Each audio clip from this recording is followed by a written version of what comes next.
Hello everyone again and welcome to the DMSI YouTube channel, and it's truly a pleasure to actually have you all in this particular space. And in this particular video we're going to be exploring a really very interesting topic, which is actually called mean free path. Mean free path is quite different, of course, from our collision frequency, which we talked about on our previous video. Collision frequency actually is important in terms of determining how many molecules are actually being collided by one particle.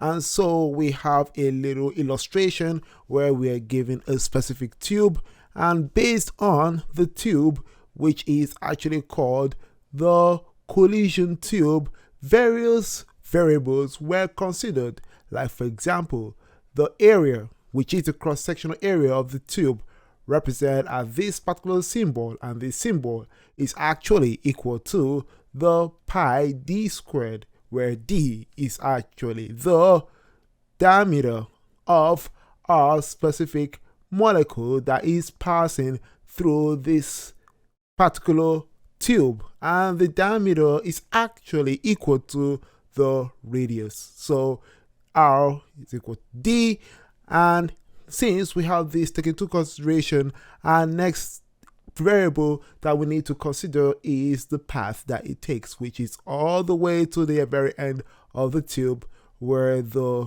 specific distance is expressed as our relative mean speed multiplied by our time. And so once we have this taken care of, our next thing we need to take into consideration is the collision path. Is it going to collide with this particular particle, which in this case is represented as heat, where we express this as A, or it's actually missing or misses a specific particle, which is expressed as B, and this particle here is called a miss during when this particular particle is moving through this particular tube. So based on these particular assumptions, we were able to come up with the conclusion that by showing the relationship between not only the number density, which is represented as this particular weird n, and weird n is actually using the number of particles, which is A, and that of the volume of this particular system, but also the specific cross-sectional area, and as a result of that we are able to combine this with the specific relative mean speed. So relative mean speed is actually known to be the square root of 8 multiplied by RT over pi m, and we know that the number of particles is actually related to the number of moles, and we know that the number of moles in this particular case is linked really well to the particular equation, which is PV equals nRT. And in this path we also know that RK, which is known to be called the Boltzmann's constant, is related in terms of the specific gas constant and also that of our specific number of particles, which is Na. So all these little variations and variables were taken into consideration to determine our collision frequency. And our collision frequency is, in summary, when you introduce all these variables in, we actually arrive at an expression which is represented as the pressure divided by our Boltzmann constant, and this is multiplied at the denominator by the temperature, and this is all multiplied by our cross-sectional area. And finally we know that this is linked to the relative mean speed. So once you have this taken care of, this is actually a summary of what we did in our previous video. And on our video today, based on this particular question, we are actually going to calculate the mean free path. And the mean free path is an interesting term of carbon dioxide molecule using the cross-sectional area, which in this case is represented as this, to be equal to 0.52 nanometer squared. And at a specific temperature, where this particular tube temperature is equal to 25 degrees Celsius. And finally, it's having a pressure to be around 15 atmosphere.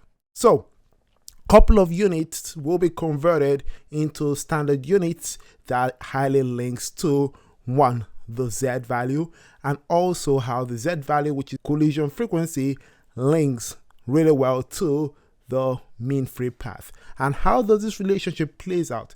The mean free path is known to be called the distance between one particle before it hits a specific particle in space. So therefore, the distance that is actually made during this particular trip is actually expressed in this case as lambda. And lambda, which is the mean free path, is equal to 1 over our specific Z value. But take note here that this particular expression is represented as the time spent in the free flight between collision. So once we have this time expressed as 1 over Z, which in this case Z is the frequency which is collision wise, we also need to take note that since we're determining distance, which is represented as lambda, distance is the time multiplied by the velocity. And in this case, our velocity will be using the specific mean speed. And so therefore, once we have this expression taken care of for determining the mean free path, we can then introduce other variables into this particular expression to create a new expression that would then result in our determining of our final answer. Take note that based on the expression for our lambda, which is equal to the specific mean speed multiplied by 1 over Z, we know that by combining the following equations, which is 1, where our Z is equal to, based on our previous video, the pressure divided by our Boltzmann constant multiplied by the temperature, and this is all multiplied by our specific cross-sectional area and the relative mean speed. This relative mean speed is expressed as the following, which is square root 2 multiplied by our mean speed. Therefore, when we put these two equations here in this particular equation, we'll be able to determine our new expression, which is the mean free path.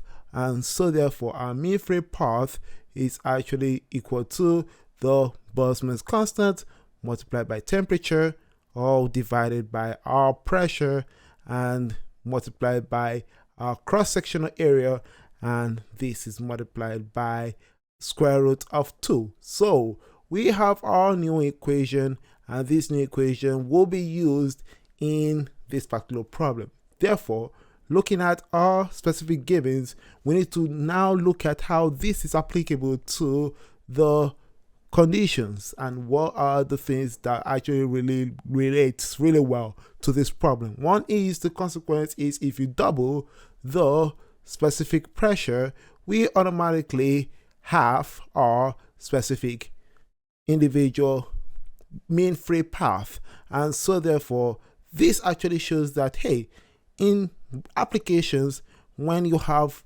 nitrogen gas at 1 atmosphere, the mean free path is actually 70 nanometers, which is around 10 to the 3 molecular diameter.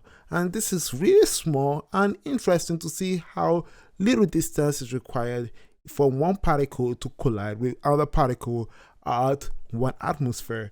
And so take note here that this particular lambda, which is the mean free path, is actually not dependent on the temperature, because since the mean free path is fixed at a volume, we see that temperature is directly proportional to the pressure The ratio of the temperature and pressure, though increasing, remains constant at that particular rate when it's related to our mean free path right here. So it's really interesting to have these actually taken care of and put at the back of your mind when dealing with problems in here.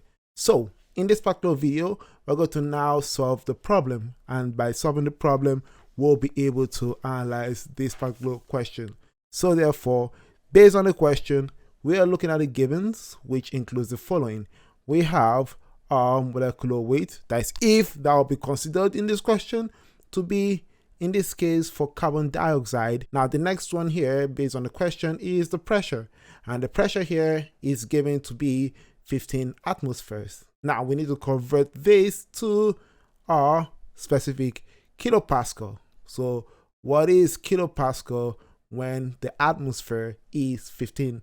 So in this part here, we know that 1 atmosphere is equal to 101,325 pascals. Therefore, for 15 atmosphere, we need to multiply 15 by this particular 101,325 pascals. Therefore, our value now is 1519875 pascal, or in this case we have 1519.875 kilopascals. So that is one thing to keep in mind in here. We need to change our units in here to pascals instead of using atmospheres, because we're going to be borrowing heavily on the constant for the Boltzmann's and also the R value.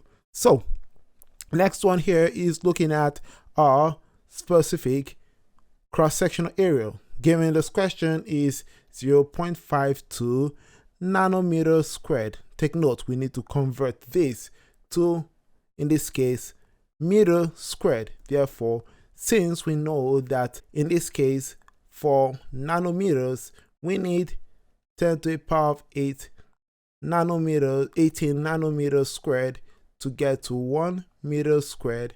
Therefore, in this case, for 0.52 nanometers squared, we're going to divide 0.52 by 10 to the power of 18 nanometers. Therefore, we're going to have our value to be 0.52 times 10 to the negative 18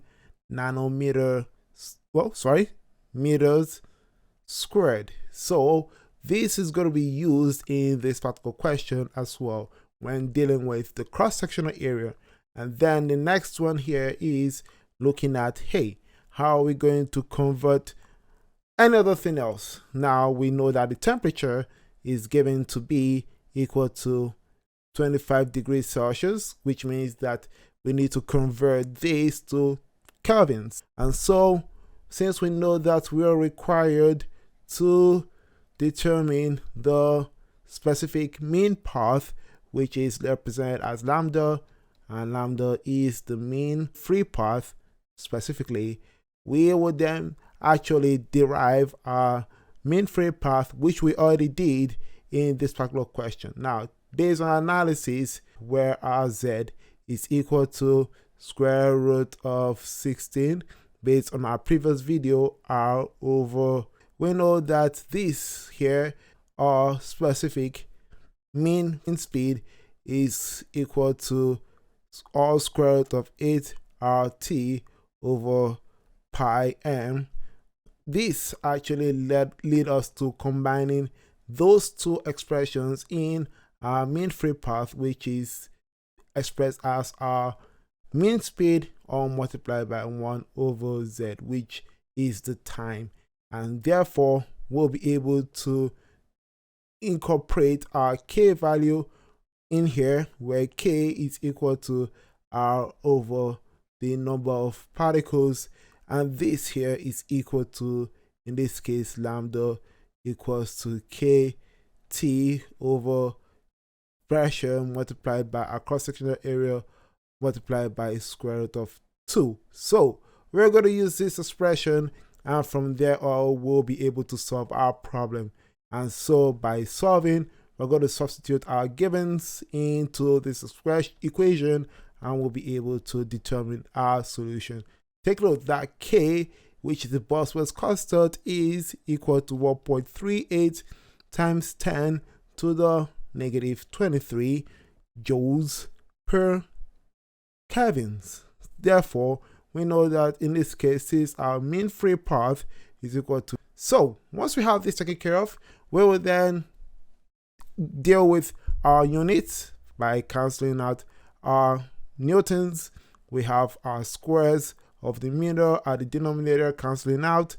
We have our kelvins cancelling out at the numerator. And what we're left with is our meter, which rightly represents the unit for the mean free path. Therefore, by multiplying our numerator constants and dividing our answer by the product of the denominator constants, we're going to arrive at our number for the numerator, and this is divided by our denominator, which is 1. So once we have this taken care of, our mean free path is equal to 3.676 times 10 to the negative 9, which is really close to the specific magnitude of nitrogen gas at 25 degrees Celsius, which we said is around 70 nanometers. So as long as your answer is around the nanometer scale, that is really good. That is a great indication that, hey, that is the mean free path of a typical molecule in that specific temperature, though maybe different pressures depending on where you position those molecules. So really fascinating to see this play out, and this indeed tells us that, hey, the two molecules, the distance that is made by that one moving molecule as it approaches a static molecule will make a distance on average to be around 3.68 nanometers. So that's about it for this particular video. Hope you're able to understand the mean free path and how this is derived and applied to a question involving carbon dioxide. And believe me, it is applicable to all kinds of questions involving kinetic model of gases. So thanks for following me through this. Truly appreciate it. Please hit a comment down below. Let me hear your thoughts about this. By the way, I can talk to you soon. Stay smart as always and believe in yourselves.